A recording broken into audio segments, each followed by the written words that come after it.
അതിന് BJP എന്തിനാ അസഹിഷ്ണുത കാണിക്കുന്നത്? അതിനെന്തിനാ നരേന്ദ്രമോദി അസഹിഷ്ണുത കാണിക്കുന്നത്? അമിത്ഷാ എന്തിനാ അസഹിഷ്ണുത കാണിക്കുന്നത്? ഈ 3.5 കോടി മലയാളികൾ ഇന്ത്യയുടെ ഭാഗമല്ലേ? അതുകൊണ്ട് കേരളത്തിലെ ജനത അനുഭവിക്കുന്ന പ്രവർത്തനങ്ങളിൽ ഇപ്പോൾ ഏറ്റവും പ്രധാനപ്പെട്ട ഒരു വിഷയം വയനാട് ദുരന്തത്തിലെ ദുഃഖമാണ്. അവരുടെ ദുഃഖം നികത്താൻ ആർക്കും എത്ര പണം കൊടുത്താലും മതിയാകില്ല. പക്ഷെ ആശ്വാസം കൊടുത്തിട്ടെങ്കിലും ആ മനുഷ്യനെ, അവരുടെ കുടുംബാംഗങ്ങളെ, നാടിനെ ആ വേദനയിൽ നിന്നും മോചിപ്പിക്കാൻ കേരളത്തിന് അർഹതമായ ന്യായമായി ലഭിക്കേണ്ടിയിരിക്കുന്ന സഹായം ലഭ്യമാകണം. BJPയുടെ വൃത്തികെട്ട രാഷ്ട്രീയം ഈ കേരളത്തിൽ നടപ്പിലാക്കരുത്. അതുകൊണ്ടാണ് ഇവിടെ പറഞ്ഞല്ലോ, ഒരു മുൻ മന്ത്രി പറഞ്ഞത്, അവിടെ നാടൊന്നും ഒഴുകിയിട്ടില്ല, ഒരു 3 വാർഡ് പോയിട്ടേ ഉള്ളൂ. നിസ്സാരം. BJPക്ക് അത് നിസ്സാരമായിരിക്കും, പക്ഷെ അത് വേദനയാണ്. 254 മനുഷ്യന്റെ ജീവൻ, 47 പേരെ അറിയപ്പെടാത്ത ഒരുപാട് മനുഷ്യര്, അവരുടെ എല്ലാം ജീവിതത്തിന്റെ എല്ലാം തകർന്നു കിടക്കുന്നു ആ ഭൂമിക്കടിയിൽ. അത് വേദനയാണ്. അത് മനസ്സിലാക്കാൻ മനുഷ്യന്റെ പാർട്ടിക്കേ കഴിയൂ, മനുഷ്യന്റെ വേദന അറിയുന്നവർക്കേ കഴിയൂ.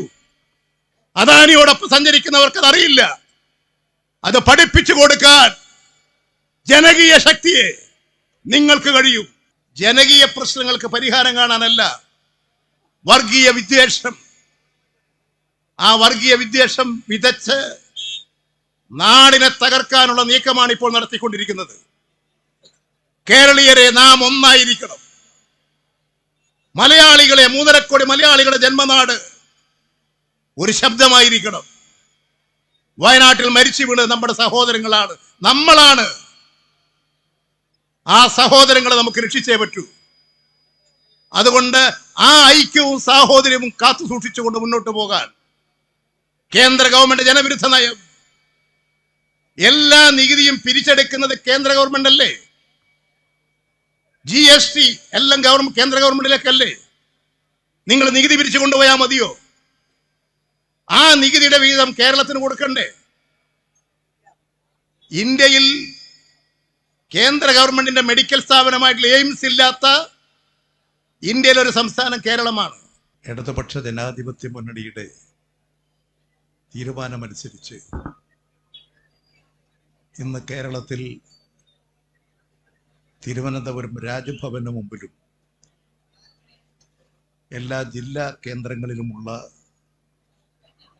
കേന്ദ്ര ഗവൺമെന്റ് ഓഫീസിന് മുമ്പിൽ 10,000-കണക്കിന് കേരളീയർ കേരളത്തിൻ്റെ സംരക്ഷണത്തിന് വേണ്ടി, കേരള താല്പര്യം സംരക്ഷിക്കാൻ ഇന്ന് സമരരംഗത്തിറങ്ങിയിരിക്കുകയാണ്. 3.5 കോടി മലയാളികളുടെ ജന്മനാടാണ് കേരളം. ഇന്ത്യയിലെ ഒരു ചെറിയ സംസ്ഥാനമാണ്. ആ കേരളം ഒട്ടനവധി പ്രതിസന്ധികളും പ്രശ്നങ്ങളും അഭിമുഖീകരിച്ചിട്ടാണ് ഇന്നത്തെ നിലയിലേക്ക് കേരളം അഭിവൃദ്ധിപ്പെട്ടു വന്നത്. ഇവിടെ ഇന്ന് ഈ സമരത്തിന് ആധാരമായിട്ടുള്ള കാര്യം, കേന്ദ്ര ഗവൺമെന്റ്, BJP ഗവൺമെന്റ് കേരളത്തോട് കാണിച്ചുകൊണ്ടിരിക്കുന്ന അവഗണന, മനുഷ്യത്വരഹിതമായ ക്രൂരമായ BJP വിനോദമാണ് ഈ പ്രവർത്തനങ്ങളിലൂടെ പ്രകടമാക്കുന്നത്. കേരളത്തിലെ ജനത, വ്യത്യസ്ത രാഷ്ട്രീയക്കാരുണ്ട്, എല്ലാം ഇടതുപക്ഷക്കാരല്ല. ഇവിടെ BJPക്കാരില്ലേ, UDFകാരില്ലേ, മുസ്ലിം ലീഗുകാരില്ലേ, ഇടതുപക്ഷക്കാരില്ലേ? എത്രയോ പാർട്ടിക്ക് പിന്നിൽ അണിനിരന്ന ബഹുജനങ്ങളുണ്ട്. അതുപോലെ തന്നെ മതസ്ഥാപനങ്ങൾ, മതവിശ്വാസികൾ, എത്രയോ സമുദായങ്ങൾ, ഇങ്ങനെ എല്ലാവരും ഏകോദര സഹോദരങ്ങളെ പോലെ ജീവിക്കുന്ന ഒരു സംസ്ഥാനമല്ലേ കേരളം? ആ കേരളീയരോട് എന്തിനാണ് കേന്ദ്ര ഗവൺമെന്റ് ഈ ശത്രുതാപരമായ നിലപാട് സ്വീകരിക്കുന്നത്? ഇന്ത്യയിലെ എല്ലാ സംസ്ഥാനവും ഭരിക്കുന്നത് BJP അല്ലല്ലോ. BJP തന്നെ ഇന്ത്യയിൽ ഭരണരംഗത്ത് വന്നിട്ട് തുടർച്ചയായി വന്നിട്ട് 10 വർഷക്കാലമല്ലേ പിന്നിട്ടിട്ടുള്ളൂ. എന്തിനാണ് കേന്ദ്ര ഗവൺമെന്റ് നരേന്ദ്രമോദി കേരളത്തിലെ 3.5 കോടി മലയാളികളെ അപമാനിക്കുന്നത്? ഇത് ഓരോ മലയാളിയുടെയും ആത്മാഭിമാനത്തെ ചോദ്യം ചെയ്യുന്ന വിഷയമാണ്. അതുകൊണ്ടാണ് ഈ കേരള ജനതയുടെ സമരമാണിത്. കേരളത്തിൻ്റെ സമരമാണ്. കേരളത്തോട് കാണിക്കുന്ന അവഗണനക്കെതിരായിട്ടുള്ള സമരമാണ്. ഇവിടെ സ്വാഗത പ്രാസംഗികനും അധ്യക്ഷനും ചൂണ്ടിക്കാണിച്ചൊരു കാര്യം, ഒരു വലിയ മഹാദുരന്തം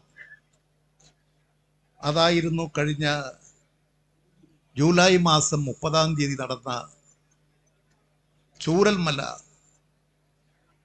മഹാദുരന്തം. ഈ സംഭവം അറിഞ്ഞ് ഓടിയെത്തിയ മുഖ്യമന്ത്രി ഇന്ത്യൻ പ്രധാനമന്ത്രിയുമായി ബന്ധപ്പെട്ടു. ഇവിടെ കേരളത്തിൽ കാർഷിക മേഖലയായിട്ടുള്ള വയനാട്, അവിടെ ഒരു പ്രദേശം മുഴുവൻ പ്രളയത്തിൽ മഹാദുരന്തത്തിൽ നഷ്ടപ്പെട്ടു പോയി. ഉരുൾപൊട്ടി മണ്ണ് വീണ് മുഴുവൻ തകർന്നുപോയി. നിലവിളിക്കാൻ കഴിയാതെ പോലും മനുഷ്യർ മരിച്ചുപോയി. കുഞ്ഞുങ്ങളും സ്ത്രീകളും ഒക്കെ കൂട്ടത്തിലുണ്ട്. അതുകൊണ്ട് ഇന്ത്യൻ പ്രധാനമന്ത്രി ഇത് പറഞ്ഞറിയിക്കാൻ കഴിയാത്ത വേദന നിറഞ്ഞ അനുഭവമാണ്, ദുഃഖമാണ് ഈ സംഭവങ്ങളെല്ലാം. അതുകൊണ്ട് നിങ്ങളൊന്ന് നേരിട്ട് ഇവിടെ വരണം. ഈ കാര്യങ്ങൾ കണ്ട് നിങ്ങൾ പരമാവധി കേരളത്തെ സഹായിക്കണം. ഒരു സംസ്ഥാന മുഖ്യമന്ത്രിയുടെ അഭ്യർത്ഥന, അതനുസരിച്ച് പ്രധാനമന്ത്രിയും അദ്ദേഹത്തിൻ്റെ ബന്ധപ്പെട്ട ഉദ്യോഗസ്ഥ വൃന്ദവും എല്ലാം ഇവിടെ വന്നു. അവിടെ എല്ലാം സന്ദർശിച്ചു, തിരിച്ചു പോയപ്പോൾ ആ തിരിച്ചു പോകുന്ന ഘട്ടത്തിൽ തന്നെ കേരളത്തിന് ആവശ്യമുള്ള സഹായങ്ങൾ നൽകണമെന്ന് പ്രധാനമന്ത്രിയോട് അഭ്യർത്ഥിച്ചു. നിങ്ങൾ എല്ലാ കണക്കുകളും അങ്ങോട്ട് അയക്കൂ, തീർച്ചയായും പരിഗണിക്കാമെന്ന് പറഞ്ഞുകൊണ്ടാണ് പ്രധാനമന്ത്രി വയനാട്ടിൽ നിന്ന് പോയത്. ഒരു മാസത്തിനുള്ളിൽ കിട്ടിയിടത്തോളമുള്ള നഷ്ടങ്ങൾ, ജീവഹാനി സംഭവിച്ചിടത്തോളമുള്ള ആളുകളുടെ കണക്കുകൾ, ഇന്നും മരിച്ചുകൊണ്ട് ജീവിക്കുന്നവരുടെ കണക്കുകൾ, തകർന്നു കിടക്കുന്ന വീടുകൾ, കെട്ടിടങ്ങൾ, സ്ഥാപനങ്ങൾ, കച്ചവട സ്ഥാപനങ്ങൾ, സ്കൂളുകൾ, ആശുപത്രികൾ, ഇതിൻ്റെ എല്ലാം കണക്കുകളെടുത്ത് പ്രാഥമികമായിട്ടുള്ളൊരു കണക്ക് കേന്ദ്ര ഗവൺമെന്റിന് സമർപ്പിച്ചു. അതിൻ്റെ ഒരു കോപ്പി കേരള ഗവൺമെന്റ് കോടതിയിലും സമർപ്പിച്ചു. അത് ഏതാണ്ട് 1200 കോടിയുടെ ഏകദേശ കണക്കാക്കിക്കൊണ്ടിരുന്ന നഷ്ടമാണ്. ആ കണക്കാക്കിക്കൊണ്ടിരുന്ന നഷ്ടം കണക്കാക്കുമ്പോൾ ഒരു റഫ് എസ്റ്റിമേറ്റ് ആണ്, ഒരു റഫ് കണക്കാണ്. ഒരാളുടെ ശവം മണ്ണിൽ നിന്നും കുഴിച്ചെടുത്ത് ആശുപത്രിയിൽ കൊണ്ടുപോയി പോസ്റ്റ്മോർട്ടം നടത്തി സ്ഥലം കണ്ടെത്തി സംസ്കരിക്കുന്നത് വരെയുള്ള കാര്യങ്ങളെല്ലാം കണക്ക് കൂട്ടി ഏകദേശം 75,000 രൂപ കണക്ക് വരും. ഇങ്ങനെ ഏകദേശ കണക്കെന്ന് പറഞ്ഞുകൊണ്ട് തന്നെയാണ് കേന്ദ്ര ഗവൺമെന്റിന് സമർപ്പിച്ചത്. ഒരു മാസം കഴിഞ്ഞ് കണക്ക് സമർപ്പിച്ചു. ഒരു 1.5 മാസം കഴിഞ്ഞപ്പോൾ നമ്മുടെ മാധ്യമക്കാരെന്താ ചെയ്തത്? ഒരു ശവം മറവ് ചെയ്യാൻ 75,000-ഓ ഇവിടെ ചോദിച്ചില്ലേ? ഇടതുപക്ഷ ഗവൺമെന്റിനെതിരായിട്ട് പ്രചാരണം നടത്തിയില്ലേ? ആ പ്രചാരണത്തിൽ ആരൊക്കെ ചേർന്നു? ഇന്ത്യ ഭരിക്കുന്ന BJP ഇല്ലേ? UDF ഇല്ലേ? എന്താണ് 75,000 കണക്കാക്കുന്നത്? ഗവൺമെന്റിന്റെ മുമ്പാകെ ഏകദേശ കണക്ക് സമർപ്പിക്കുകയാണ്, നഷ്ടപ്പെട്ട കണക്ക്. ആ കണക്കിൽ പണം കിട്ടിയാൽ പിണറായി വിജയന് കൊണ്ടുപോകാൻ പറ്റില്ല, റവന്യൂ മന്ത്രിക്ക് കൊണ്ടുപോകാൻ പറ്റില്ല, ആഭ്യന്തരമന്ത്രിയുടെ ചുമതലയുള്ളവർക്ക് കൊണ്ടുപോകാൻ പറ്റില്ല. അത് ഗവൺമെന്റിന് ലഭിക്കുന്നതാണ്. അതുതന്നെ പരിമിതപ്പെട്ട കണക്ക്. നഷ്ടപ്പെട്ട വീടുകളുടെയും കെട്ടിടങ്ങളുടെയും ഒക്കെ ചെറിയ കണക്കാ കൊടുത്തത്. എത്ര തെറ്റായ പ്രചരണമാണ് ഇവിടെ മാധ്യമങ്ങളെ കൊണ്ട് അഴിച്ചുവിട്ടത്. ഈ കാര്യം കോടതിയുടെ മുമ്പാകെ വന്നു, ബഹുജനങ്ങളുടെ മുമ്പാകെ വന്നു, ഗവൺമെന്റ് ഈ കാര്യം അവതരിപ്പിച്ചു. ഏതെങ്കിലും ഒരു മാധ്യമം ഞങ്ങളെന്ന് പറഞ്ഞത് തെറ്റായിപ്പോയി എന്ന് പിന്നീട് പറഞ്ഞോ? പിന്നെ 75,000 കുറിച്ച് ആക്ഷേപം പറഞ്ഞിട്ടില്ല. 1200 കോടി രൂപ നഷ്ടമാണ്. ജീവഹാനിയുടെ കണക്കൊന്നും കൂട്ടിയിട്ടല്ല. ഇത്രയും വലിയൊരു ദുരന്തം നടന്ന് ആ ദുരന്തത്തോടൊപ്പം ചേർന്ന് സഹായിക്കാനല്ല മാധ്യമങ്ങൾ അവരുടെ നിലപാട് വെച്ചുകൊണ്ടാണെന്ന് ഞാൻ കണക്കാക്കുന്നില്ല. അവരുടെ യജമാനന്മാരെ നയിക്കുന്ന ചില കേന്ദ്രങ്ങളുണ്ട്. ആ കേന്ദ്രങ്ങളുടെ താല്പര്യത്തിന് വേണ്ടി തെറ്റായ വാർത്ത കൊടുത്തില്ലേ? പക്ഷെ ഈ ഗവൺമെന്റ് ആത്മാർത്ഥതയും സത്യസന്ധതയും ജനങ്ങളോട് ബഹുമാനവും ആദരവുമുള്ള ഒരു ഗവൺമെന്റ് എന്നുള്ള നിലയിൽ ശരിയായ നിലപാട് സ്വീകരിച്ച് പ്രവർത്തിച്ചു.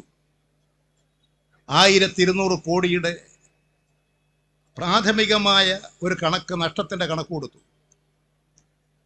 അതിനുശേഷം കേന്ദ്ര ഗവൺമെന്റിനോട് ഈ ജനങ്ങളെയൊക്കെ, ഈ 254 ആളുകൾ മരിച്ചു, അവരുടെ കുടുംബാംഗങ്ങളുണ്ട്, അവരുടെ എല്ലാം നഷ്ടപ്പെട്ടിരിക്കുന്നു.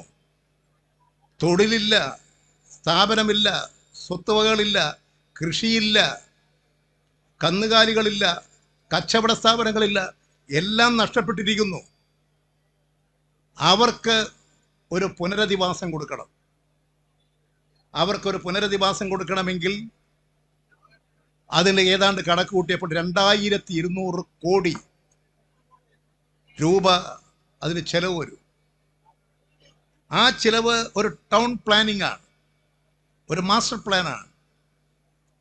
ഈ നഷ്ടപ്പെട്ടു പോയവർക്ക് മുഴുവൻ ആശ്വാസം കൊടുക്കുക, അവർക്ക് തൊഴിൽ കൊടുക്കുക, കൃഷിക്കാർക്ക് സംരക്ഷണം കൊടുക്കുക, കുട്ടികൾക്ക് പഠിക്കാനുള്ള സൗകര്യങ്ങൾ ഒരുക്കി കൊടുക്കുക, അതിലുള്ള എല്ലാവരെയും സംരക്ഷിക്കാനുള്ള ബൃഹത്തായ ഒരു പദ്ധതിക്കാണ് രൂപം കൊടുത്തത്.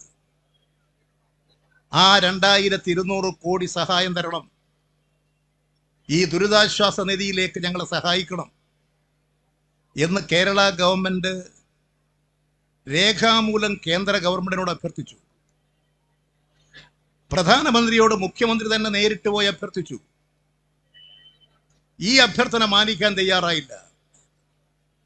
കേരള ഗവൺമെന്റ് പറഞ്ഞത് ഇതൊരു ദേശീയ ദുരന്തമായി പ്രഖ്യാപിക്കണം, അല്ലെങ്കിൽ അതിതീവ്ര ദുരന്തമായി പ്രഖ്യാപിക്കണം. ഇത് രണ്ടും പ്രഖ്യാപിച്ചാലുള്ള ഗുണം, ദേശീയ ദുരന്തമായാൽ പുനരധിവാസത്തിന് ഇന്ത്യക്കകത്തു നിന്നും പുറത്തു നിന്നും മറ്റേജൻസികളിൽ നിന്നും ഒക്കെ വലിയ സഹായം ലഭ്യമാകും. അതുകൊണ്ട് ജനങ്ങൾക്ക് സഹായം ലഭ്യമാക്കാൻ, പുനരധിവാസം ഉറപ്പിക്കാൻ, എല്ലാവരെയും സംരക്ഷിക്കാൻ ഇത്തരം സംഭവങ്ങൾ ഇന്ത്യയിൽ ദേശീയ ദുരന്തമായി പ്രഖ്യാപിച്ചിട്ടുണ്ട്. മുൻകാല അനുഭവങ്ങളുണ്ട്. ഇത് അതിനേക്കാളും വലിയ ദുരന്തമാണ്. അതുകൊണ്ട് ഈ ദുരന്തം ഒരു ദേശീയ ദുരന്തമായി കേന്ദ്ര ഗവൺമെന്റ് പ്രഖ്യാപിക്കണം. ഏതെങ്കിലും സാങ്കേതിക പ്രശ്നങ്ങൾ ഉണ്ടെങ്കിൽ അതിതീവ്ര ദുരന്ത പ്രതികരണം എന്നുള്ള നിലയിൽ പരിഗണിക്കണം. അങ്ങനെ പരിഗണിച്ചാലും ഈ സഹായം ലഭ്യമാകും. അതിതീവ്ര ദുരന്ത പ്രതികരണത്തിൽ പെടുത്തിയാൽ അവിടെയുള്ള മുഴുവൻ കൃഷിക്കാരുടെയും എല്ലാ ബാങ്ക് വായ്പകളും എഴുതിത്തള്ളും. അവിടെയുള്ളവർക്കെല്ലാം പുനരധിവാസം കൊടുക്കാൻ കഴിയും. അതുകൊണ്ട് ഒന്നുകിൽ ദേശീയ ദുരന്ത പ്രതികരണ നിധിയിൽ നിന്നും സഹായങ്ങൾ ലഭ്യമാകാൻ കഴിയത്തക്ക നിലയിൽ ദേശീയ ദുരന്തമായി പ്രഖ്യാപിക്കുക, അല്ലെങ്കിൽ അതിതീവ്ര ദുരന്തമായി പ്രഖ്യാപിക്കണം. ഈ രണ്ടാവശ്യങ്ങൾ ഏതെങ്കിലും ഒന്ന് അംഗീകരിക്കണമെന്ന് അഭ്യർത്ഥിച്ചു. ദേശീയ ദുരന്തമായി അംഗീകരിക്കില്ലെന്ന് പറഞ്ഞു. ഇന്നലെ പുറത്തു വന്നിരിക്കുന്ന ഒരു വാർത്ത, ഡൽഹിയിലെ കേരളത്തിന്റെ പ്രതിനിധിയുണ്ട്. നമ്മുടെ കേരള കാര്യങ്ങളെല്ലാം കേന്ദ്ര ഗവൺമെന്റിന്റെ മീഡിയേറ്ററായി പ്രവർത്തിക്കുന്ന നമ്മുടെ ഡോക്ടർ KV തോമസ് മാഷ് കേന്ദ്രമന്ത്രി കൊടുത്തിരിക്കുന്ന ഒരു കത്ത്, ഈ കേരളത്തിലെ വയനാട്ടിൽ ചൂരൽമലയിൽ മുണ്ടക്കയിൽ ഉണ്ടായിട്ടുള്ള ഈ ദുരന്തം അതിതീവ്ര ദുരന്തമായി പരിഗണിക്കാൻ കഴിയില്ല, ദേശീയ ദുരന്തമായി പരിഗണിക്കാൻ സാധിക്കില്ല എന്ന് കത്ത് കൊടുത്തിരിക്കുകയാണ്. എന്ത് ക്രൂരമായിട്ടുള്ള നടപടിയാണിത്? എന്തിനാണ് ഈ കാര്യം ഇങ്ങനെ ഒരു നിലപാട് സ്വീകരിക്കുന്നത്? കേരളത്തിലെ ഗവൺമെന്റിന് ചെയ്യാൻ കഴിയുന്നതിൽ ഒരു പരിധിയുണ്ട്. ദുരന്ത നിവാരണ നിധി സംസ്ഥാനങ്ങൾക്കുണ്ട്. കേരള സംസ്ഥാന ദുരന്ത നിവാരണ നിധിയുണ്ട്. ആ നിധിയിൽ കേന്ദ്ര ഗവൺമെന്റ് കേരളത്തിന്റെ ഇന്ത്യയുടെ മൊത്തം കാര്യങ്ങൾ പരിശോധിച്ചുകൊണ്ട് ഈ നിധിയിലേക്ക് സംസ്ഥാനങ്ങൾക്ക് പണം കൊടുക്കണം. ആ പണം പൊതുവായി ഇന്ത്യയിൽ സംസ്ഥാനങ്ങൾക്ക് കൊടുക്കുന്ന ദുരന്ത നിവാരണ നിധി, ആ നിധിയിൽ നിന്നുള്ള പണം കൊടുക്കണം. രണ്ടാമത്തതാകട്ടെ, ഇങ്ങനെ കേരള ഗവൺമെന്റിന് പൊതുവായി ലഭിക്കുന്ന ഫണ്ടിന് പുറമെ സംസ്ഥാനത്തിന് ലഭിക്കുന്ന ദുരന്ത നിവാരണ നിധിയിൽ നിന്നുള്ള കോൺട്രിബ്യൂഷൻ ഉണ്ട്. ആ സഹായം കൂടി ലഭിച്ചതാണ് സംസ്ഥാന ദുരന്ത നിവാരണ നിധി. ആ നിധിയിൽ ഇപ്പോൾ ഏതാണ്ട് 400 കോടിയോളം ഓരോ വർഷവും നമുക്ക് ലഭിക്കും. അത് ദുരന്തമില്ലെങ്കിലും പല കാരണങ്ങൾ, ദുരന്തം വരാതിരിക്കാൻ, കാലാവസ്ഥ പ്രശ്നങ്ങൾ വരുമ്പോൾ സംരക്ഷണത്തിന് വേണ്ടിയിട്ടൊക്കെ ഇതിൽ നിന്നാണ് പണം കൊടുക്കുക. ആ നിധിയിൽ കഴിഞ്ഞ വർഷം 400 കോടിയോളം ഉണ്ട്. അത് ഓരോ വർഷങ്ങളിലും ഇത്തരം പ്രവർത്തനങ്ങൾക്ക് കേരളത്തിൽ ആകെ കൊടുക്കുന്നതാണ്. അതിലിപ്പോൾ 291 കോടി രൂപ അതിലുണ്ട്. അത് കേരളത്തിലെ എല്ലാ പ്രദേശങ്ങളിലും ഉണ്ടാകുന്ന പ്രശ്നങ്ങൾക്ക് കൊടുക്കേണ്ട നിധിയാണ്, ഫണ്ടാണ്. കേന്ദ്ര ഗവൺമെന്റ് അതാ ചൂണ്ടിക്കാണിക്കുന്നത്. അതായത് നമ്മുടെ നാട്ടിൽ സംഭവിച്ചിട്ടുള്ളൊരു മഹാദുരന്തം, ആ ദുരന്തത്തെ സഹായിക്കാൻ, ജനങ്ങളെ സംരക്ഷിക്കാൻ കേന്ദ്ര ഗവൺമെന്റ് സഹായം തരില്ല എന്നൊരു നിലപാടാണ് സ്വീകരിക്കുന്നത്. ഇത് കേരളത്തിലെ ജനങ്ങൾ നൽകേണ്ട മറുപടിയാണ് അവർക്ക്. തീർച്ചയായും കേരളത്തിലെ ജനത ഇതിന് ശക്തമായ മറുപടി നൽകും. ഇതുപോലുള്ള ജനകീയ പ്രക്ഷോഭങ്ങൾ മാത്രമല്ല, ഇത്തരത്തിലുള്ള ദുരന്ത കാര്യങ്ങളിലൊക്കെ ഈ കേരളത്തെ ആകെ ഒന്നിപ്പിച്ച് നിർത്താൻ ഈ ഗവൺമെന്റിന് കഴിഞ്ഞു എന്നുള്ളത് ഈ ഗവൺമെന്റിന്റെ പ്രത്യേകതയാണ്. ഇപ്പോൾ എല്ലാ വർഷങ്ങളിലും അല്ലെങ്കിൽ 6 മാസം കൂടുമ്പോൾ പാർലമെന്റ് ചേരും. പാർലമെന്റ് ചേരുന്നതിന് മുന്നോടിയായി കേരളത്തിലെ എല്ലാ MP-മാരെയും മുഖ്യമന്ത്രി വിളിച്ചു ചേർത്ത്, നിങ്ങൾ കേരളത്തിന്റെ ആവശ്യം എന്നതാണ്. നിങ്ങൾ കേരളത്തിലുള്ള MP-മാർ വ്യത്യസ്ത പാർട്ടിയിൽപ്പെട്ടവരായിരിക്കാം, പക്ഷെ നിങ്ങൾ കേരള താല്പര്യത്തിന് ഡൽഹിയിൽ ഒന്നിച്ചു നിൽക്കണം. അതിന്റെ അടിസ്ഥാനത്തിൽ കേരളത്തിന് വേണ്ടി നിങ്ങൾ വാദിക്കണം പാർലമെന്റിൽ. പാർലമെന്റ് ചേരുന്നതിന് മുൻപ് എല്ലാ MP-മാരോടും അഭ്യർത്ഥിക്കും. പക്ഷേ നമ്മുടെ കഴിഞ്ഞ കാലം എടുത്താൽ അധികാരങ്ങൾ വെട്ടിക്കുറക്കുന്നു, സംസ്ഥാന വിഹിതങ്ങൾ വെട്ടിക്കുറക്കുന്നു. നമ്മുടെ സംസ്ഥാനം വലിയ സാമ്പത്തിക പ്രതിസന്ധിയിലാണ്. ഈ വർഷം ഒരു 35,000 കോടി രൂപ നമുക്ക് കടം വാങ്ങാൻ അവകാശം ഉണ്ടായിരുന്നു. ആ കടം വാങ്ങാനുള്ള അവകാശം വെട്ടിച്ചുരുക്കി 15,000 കോടിയാക്കി. 25,000 കോടി രൂപ കടം വാങ്ങാനുള്ള അവകാശം പോലും കേന്ദ്ര ഗവൺമെന്റ് നിഷേധിച്ചു. എന്തിനു വേണ്ടി? ഈ കേരളം അഭിവൃദ്ധിപ്പെടുന്നത് സഹിക്കുന്നില്ല. കേന്ദ്രമന്ത്രിമാര് പറയുന്നത്, നിങ്ങൾ കേരളം വിദ്യാസമ്പന്നരാണ്, നിങ്ങൾ സാമ്പത്തികമായി ഉയർന്നു വന്നിട്ടുണ്ട്, നിങ്ങൾ നല്ല ആരോഗ്യമുള്ള ഒരു ജനതയാണ് അവിടെ ഉള്ളത്, അവിടെയെല്ലാം മെച്ചപ്പെട്ടതാണ്, അതുകൊണ്ട് നിങ്ങളെ അങ്ങനെ പരിഗണിക്കേണ്ടതില്ല എന്നുള്ള നിലപാടാണ് കേന്ദ്ര ഗവൺമെന്റ് സ്വീകരിക്കുന്നത്. ഈ കേരളത്തിലെ ജനങ്ങളുടെ തീവ്രമായ പരിശ്രമങ്ങളിലൂടെയാണ് ഈ കേരളം ഇന്നത്തെ കേരളമായി രൂപപ്പെട്ടത്. ഇവിടെ അതിന്റെ ഭൗതിക സാഹചര്യം സൃഷ്ടിച്ചത് കൊണ്ടാണ്. ഭൂപരിഷ്കരണവും കാർഷിക ബന്ധമില്ലും വിദ്യാഭ്യാസ നിയമങ്ങളും ആരോഗ്യ സംരക്ഷണ നിയമങ്ങളും ഇല്ലായിരുന്നുവെങ്കിൽ കേരളം ഇവിടെ ഉയരുമായിരുന്നോ? അത് ഇടതുപക്ഷത്തിന്റെ സംഭാവനയാണ്. നമ്മുടെ കേരളം അല്പം അഭിവൃദ്ധിപ്പെട്ടു പോയി. ഇവിടെ നിന്ന് ഒരുപാട് മലയാളികൾ വിദേശ രാജ്യങ്ങളിൽ പോയി കഠിനാധ്വാനം ചെയ്യുന്നു. അതിന്റെ ഫലമായി കേരളം ചെറിയ തോതിൽ അതിദരിദ്രരില്ലാത്തൊരു നാടാകുന്നു. അതിന് BJP എന്തിനാ അസഹിഷ്ണുത കാണിക്കുന്നത്? അതിനെന്തിനാ നരേന്ദ്രമോദി അസഹിഷ്ണുത കാണിക്കുന്നത്? അമിത്ഷാ എന്തിനാ അസഹിഷ്ണുത കാണിക്കുന്നത്? ഈ 3.5 കോടി മലയാളികൾ ഇന്ത്യയുടെ ഭാഗമല്ലേ? അതുകൊണ്ട് കേരളത്തിലെ ജനത അനുഭവിക്കുന്ന പ്രവർത്തനങ്ങളിൽ ഇപ്പോൾ ഏറ്റവും പ്രധാനപ്പെട്ട ഒരു വിഷയം വയനാട് ദുരന്തത്തിലെ ദുഃഖമാണ്. അവരുടെ ദുഃഖം നികത്താൻ ആർക്കും എത്ര പണം കൊടുത്താലും മതിയാകില്ല. പക്ഷെ ആശ്വാസം കൊടുത്തിട്ടെങ്കിലും ആ മനുഷ്യനെ, അവരുടെ കുടുംബാംഗങ്ങളെ, നാടിനെ ആ വേദനയിൽ നിന്നും മോചിപ്പിക്കാൻ കേരളത്തിന് അർഹതമായ ന്യായമായി ലഭിക്കേണ്ടിയിരിക്കുന്ന സഹായം ലഭ്യമാകണം. 2200 കോടി ഔദാര്യമൊന്നുമല്ലത്.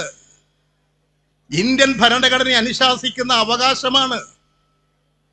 ഇത് നിഷേധിക്കപ്പെട്ടപ്പോഴാണ് കേരള ഗവൺമെന്റ് കോടതിയെ സമീപിച്ചത്. കേന്ദ്ര ഗവൺമെന്റ് കേരളത്തെ അവഗണിക്കുന്നു, ദുരിതാശ്വാസ പ്രവർത്തനങ്ങൾക്ക് സഹായം തരുന്നില്ല. കോടതിയെ സമീപിച്ചപ്പോൾ കോടതിയുടെ മുമ്പാകെ ഉരുണ്ട് കളിച്ച് കേന്ദ്ര ഗവൺമെന്റിന്റെ അഭിഭാഷകന്മാർ ആ കേസ് നീട്ടിക്കൊണ്ടുപോകാനാണ് ശ്രമിച്ചത്. കേരളം നിയമത്തിന്റെ വഴികളിലൂടെയും ജനങ്ങളുടെ ശക്തികളിലൂടെയും ഇന്ത്യൻ പാർലമെന്റിനകത്ത് പ്രശ്നം ഉന്നയിച്ചും ഈ കേരളത്തിന്റെ താല്പര്യങ്ങൾ സംരക്ഷിക്കാൻ പോരാടിക്കൊണ്ടിരിക്കുകയാണ്. ആ പ്രവർത്തനങ്ങൾക്ക് മുമ്പിൽ ഈ നാടിലെ ജനതയുണ്ടാകണം, നിങ്ങളുടെ പിന്തുണയുണ്ടാകണം. അതുകൊണ്ട് വയനാടിൽ ദുഃഖമനുഭവിക്കുന്നവരെ സംരക്ഷിച്ചേ പറ്റൂ. അവരെല്ലാം സംരക്ഷിക്കാൻ നമുക്ക് കഴിയും. ആ ദുരന്തമുണ്ടായപ്പോൾ നിങ്ങളെല്ലാം എത്ര വലിയ സഹായമാണ്, കഴിവിനപ്പുറമല്ലേ ആ ജനതയോട് ഐക്യദാർഢ്യം പ്രകടിപ്പിച്ചുകൊണ്ട് അവിടെ ഒഴുകിയെത്തിയത്. ഉള്ളതെല്ലാം അവിടെ കൊണ്ടുപോയി കൊടുക്കാൻ മുന്നോട്ട് വന്നത്, എല്ലാ സംഘടനകളും മുന്നോട്ട് വന്നത്. അതിൻ്റെയൊക്കെ ഫലമായിട്ടാണ് അവിടുത്തെ ജനത പിടിച്ചു നിന്നത്. അതുകൊണ്ട് ദുരന്ത ഭൂമിയിൽ ജനങ്ങളെ സഹായിക്കണം. അപകടങ്ങൾ ഉണ്ടാകുമ്പോൾ ജനങ്ങളെ സഹായിക്കണം. അതാണ് മനുഷ്യത്വപരമായ നിലപാട്. ആ മനുഷ്യത്വപരമായ നിലപാട് നിരസിക്കുകയാണ് കേന്ദ്ര ഗവൺമെന്റ് ചെയ്യുന്നത്. അതുകൊണ്ട് കേരളത്തെ ദേശീയ ദുരന്തമായി കേരളത്തിലെ ഈ ദുരന്തത്തെ അംഗീകരിക്കണം. അതനുസരിച്ച് പുനരധിവാസത്തിന് 2200 കോടി അനുവദിക്കണം. അതോടൊപ്പം തന്നെ അതിന് ഏതെങ്കിലും സാങ്കേതിക പ്രശ്നമുണ്ടെങ്കിൽ അതിതീവ്ര ദുരന്ത പ്രതികരണ പട്ടികയിൽപ്പെടുത്തണം. അതുവഴി ഈ ആനുകൂല്യങ്ങളെല്ലാം ലഭ്യമാക്കാൻ കഴിയും. ആ ആനുകൂല്യങ്ങൾ ലഭ്യമാക്കി കേരളത്തെ, വയനാട്ടിലെ ജനതയെ സംരക്ഷിക്കണം. ഇവിടെ നിങ്ങൾ ഓർക്കുന്നുണ്ടായിരിക്കും, ആന്ധ്ര, അവിടെ വലിയ പ്രളയമൊന്നും ഉണ്ടായില്ല. അതുപോലെ തന്നെ ത്രിപുര, വലിയ പ്രളയമൊന്നും ഉണ്ടായില്ല. ബീഹാറിൽ വലിയ പ്രളയമുണ്ടായില്ല. എന്താ BJP ഗവൺമെന്റ് ചെയ്തത്? അവർക്ക് കണ്ണുമടച്ച് വാരിക്കോരി കൊടുത്തു. കൊടുക്കുന്നതൊന്നും ഞങ്ങൾ എതിരല്ല, അവിടുത്തെ ജനങ്ങൾക്ക് ആനുകൂല്യം കിട്ടിക്കൊള്ളട്ടെ. പക്ഷെ ഇന്ത്യൻ ജനതയാണ് ഇവിടെയും ഉള്ളത് എന്ന ബോധം BJPക്ക് ഉണ്ടാകണം. BJPയുടെ ബോധ നിലവാരം കുറവാണ്. മനുഷ്യന്റെ പ്രശ്നങ്ങൾ മനസ്സിലാക്കുന്നവരല്ല അവർ. മനുഷ്യന്റെ ജീവിതങ്ങളെ കുറിച്ച് കാണുന്നവരല്ല. അതുകൊണ്ട് തന്നെ മനുഷ്യനെ മനസ്സിലാക്കാൻ കഴിയാത്തൊരു പാർട്ടി ഇപ്പോൾ ഇന്ത്യയിൽ മുഴുവൻ കലാപത്തിന്റെ വിത്ത് വിതറിക്കൊണ്ടിരിക്കുകയാണ്. എല്ലാ സംസ്ഥാനങ്ങളിലേക്കും വ്യാപിച്ചുകൊണ്ടിരിക്കുകയാണ്. ആസാമിൽ ഇന്നലെ ഒരു നിയമം പാസാക്കിയിട്ടുണ്ട്. ബീഫ് പൂർണ്ണമായും ആ സംസ്ഥാനത്ത് നിരോധിച്ചു. ആസാമിലെ ഭൂമി മുസ്ലിമുകൾക്ക് കൊടുക്കരുത്, മുസ്ലിമുകളുടെ ഭൂമി ആരും വാങ്ങരുത്. ഇപ്പോഴതാ രാജസ്ഥാനിലെ അജ്മീർ, അവിടുത്തെ പ്രശസ്തമായ മുസ്ലിം പള്ളി, അതിനടിയിൽ ക്ഷേത്രമുണ്ടെന്ന് പറഞ്ഞിട്ട് ഏതാണ്ട് നൂറ്റാണ്ടുകൾക്ക് മുമ്പ് ക്ഷേത്രമുണ്ടായിരുന്നു എന്ന് RSS ഒരു വിവരദോഷിയെ കൊണ്ട് കോടതിയിൽ കേസ് ഫയൽ ചെയ്യിപ്പിച്ച വീണ്ടും അക്രമത്തിന്റെ വഴികൾ. ഇതാ ഇന്നലെ UP-യിൽ പല പ്രദേശങ്ങളിലും ഇത്തരത്തിലുള്ള വ്യാപകമായ അടിസ്ഥാനരഹിതമായ പ്രശ്നം ഉന്നയിച്ചുകൊണ്ട് ജനകീയ പ്രശ്നങ്ങൾക്ക് പരിഹാരം കാണാനല്ല, വർഗീയ വിദ്വേഷം, ആ വർഗീയ വിദ്വേഷം വിതച്ച് നാടിനെ തകർക്കാനുള്ള നീക്കമാണ് ഇപ്പോൾ നടത്തിക്കൊണ്ടിരിക്കുന്നത്. കേരളീയരെ നാം ഒന്നായിരിക്കണം. മലയാളികളെ, 3.5 കോടി മലയാളികളുടെ ജന്മനാട് ഒരു ശബ്ദമായിരിക്കണം. വയനാട്ടിൽ മരിച്ചു വീണ് നമ്മുടെ സഹോദരങ്ങളാണ്, നമ്മളാണ്. ആ സഹോദരങ്ങളെ നമുക്ക് രക്ഷിച്ചേ പറ്റൂ. അതുകൊണ്ട് ആ ഐക്യവും സാഹോദര്യവും കാത്തു സൂക്ഷിച്ചുകൊണ്ട് മുന്നോട്ട് പോകാൻ കേന്ദ്ര ഗവൺമെന്റ് ജനവിരുദ്ധ നയം, എല്ലാ നികുതിയും പിരിച്ചെടുക്കുന്നത് കേന്ദ്ര ഗവൺമെന്റ് അല്ലേ? GST എല്ലാം കേന്ദ്ര ഗവൺമെന്റിലേക്കല്ലേ? നിങ്ങൾ നികുതി പിരിച്ചു കൊണ്ടുപോയാൽ മതിയോ? ആ നികുതിയുടെ വിഹിതം കേരളത്തിന് കൊടുക്കണ്ടേ? ഇന്ത്യയിൽ കേന്ദ്ര ഗവൺമെന്റിന്റെ മെഡിക്കൽ സ്ഥാപനമായിട്ടുള്ള എയിംസ് ഇല്ലാത്ത ഇന്ത്യയിലെ ഒരു സംസ്ഥാനം കേരളമാണ്. റെയിൽവേക്ക് വൻതോതിലുള്ള വെട്ടിക്കുറവാണ് കേരളത്തിൽ. റെയിൽവേയുടെ വികസനം കേരളത്തിൽ മുരടിപ്പിച്ചിരിക്കുകയാണ്. പട്ടികവർഗ വിദ്യാർത്ഥികൾക്ക് 3 വർഷമായി സ്കോളർഷിപ്പ് കേന്ദ്രവിഹിതം കൊടുക്കുന്നില്ല. പല പെൻഷൻ പദ്ധതികൾക്കും കേന്ദ്രവിഹിതം കൊടുക്കുന്നില്ല. ഈ കേരള ഗവൺമെന്റാണ് അതൊക്കെ കൊടുക്കുന്നത്. ഉള്ള വിഭവ സമാഹരണം നടത്തി കേരളത്തിന്റെ മക്കളെ വേദനിപ്പിക്കരുത്, അവിടെ പ്രയാസങ്ങൾ പരിഹരിക്കണമെന്ന് ആഗ്രഹിച്ചുകൊണ്ട് ഇത്തരത്തിൽ ഒട്ടനവധി നടപടികൾ സ്വീകരിച്ചു വരുന്നത്. അതുകൊണ്ട് ഈ കേരളം കേന്ദ്ര ഗവൺമെന്റ് അവഗണനക്കെതിരായി ഒരു ദുരന്ത ഭൂമിയിൽ വന്ന് എല്ലാം നേരിൽ കണ്ട് ഡൽഹിയിൽ തിരിച്ചുപോയി ക്രൂരമായ വിനോദമായി അതിനെ കണ്ട ഇന്ത്യൻ പ്രധാനമന്ത്രിയുടെ നിലപാട് അപലനീയമാണ്. അതുകൊണ്ട് ഇന്ത്യൻ പ്രധാനമന്ത്രി നിങ്ങൾ കേരളത്തിൽ വന്ന് ജനങ്ങളോട് പറഞ്ഞ ജനങ്ങൾക്ക് നൽകിയ ഒരു പ്രതീക്ഷയുണ്ട്. ആ പ്രതീക്ഷ സഫലമാക്കണം. ഒരു പ്രധാനമന്ത്രിയുടെ വാക്ക് സമീപനം ജനങ്ങൾ വിശ്വസിച്ചു പോരുന്നുണ്ട്. നിങ്ങൾ ഉത്തർപ്രദേശിൽ പോയി കൃഷിക്കാരോട് മാപ്പ് പറഞ്ഞു, എല്ലാ ആനുകൂല്യങ്ങളും തരാമെന്ന് പറഞ്ഞു. 13 മാസക്കാലം കഴിഞ്ഞിട്ടും ആനുകൂല്യങ്ങൾ ഒന്നും കൊടുത്തില്ല. ഇപ്പോഴവിടുത്തെ കൃഷിക്കാർ ഇതാ സമരരംഗത്താണ്. ഇത് BJPയുടെ ശീലമായിരിക്കും.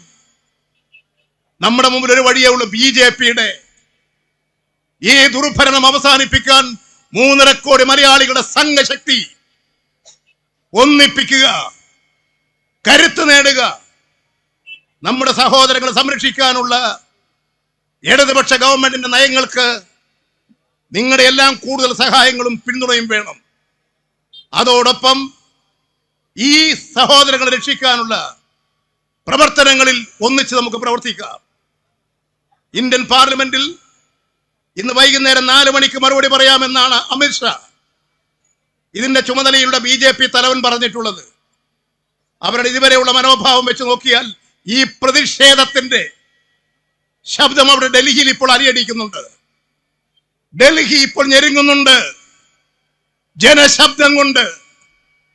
ആ ഡൽഹിയിൽ സിംഹാസനത്തിലിരിക്കുന്നവരെ ഈ ജനതയുടെ ശബ്ദം കേൾക്കൂ.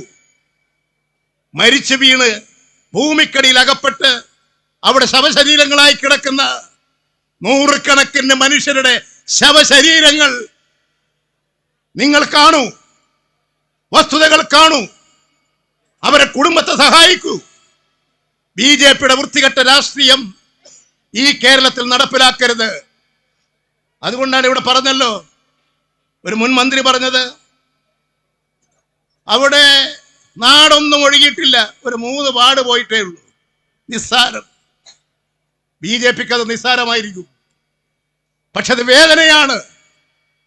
254 മനുഷ്യന്റെ ജീവൻ, 47 പേരെ അറിയപ്പെടാത്ത ഒരുപാട് മനുഷ്യര്, അവരുടെ എല്ലാം ജീവിതത്തിന്റെ എല്ലാം തകർന്നു കിടക്കുന്നു ആ ഭൂമിക്കടിയിൽ.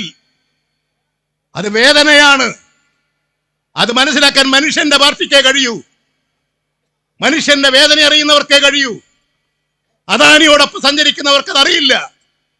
അത് പഠിപ്പിച്ചു കൊടുക്കാൻ ജനകീയ ശക്തിയെ നിങ്ങൾക്ക് കഴിയും. നിങ്ങൾ ആ ദൗത്യം ഏറ്റെടുക്കൂ. ഇനിയും ശക്തമായ പോരാട്ടങ്ങളിലേക്ക് നമുക്ക് പോകേണ്ടി വരും. അതിന് തയ്യാറെടുക്കാനുള്ള കരുത്തും ശക്തിയും ഈ സമരമുഖത്തുണ്ടാകട്ടെ എന്ന് ആഗ്രഹിച്ചുകൊണ്ട് നിങ്ങളുടെ സമരം ഔപചാരികമായി ഉദ്ഘാടനം ചെയ്തായി അറിയിച്ചുകൊണ്ട് ഞാൻ എൻ്റെ വാക്കുകൾ ഉപസംഹരിക്കുന്നു. നിങ്ങൾക്ക് അഭിവാദനങ്ങൾ.